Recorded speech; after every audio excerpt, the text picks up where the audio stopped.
জামাতের যে সকল দফা টফা এগুলি সবই হলো নির্বাচনটাকে ভণ্ডুল করার জন্য।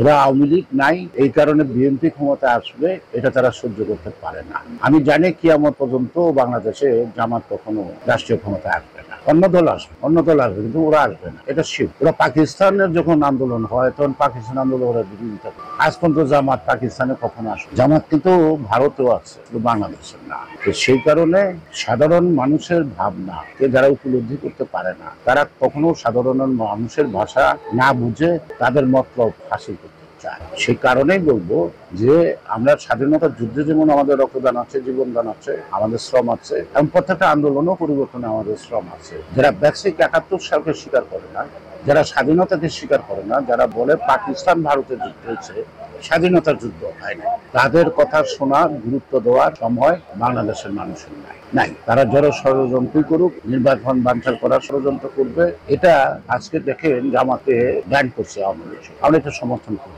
কিন্তু আওয়ামী লীগ ব্যান করছে, এটা নাস্তা। আবার আওয়ামী লীগ ভোট করতে পারবে না, আওয়ামী লীগের যারা অপরাধ করছে তাদের বিচার হবে, কিন্তু দল করতে পারবে না। এটা কেমন কথা? আর সকল রাজনৈতিক দল ব্যান করে কখনো রাজনীতি হয় না।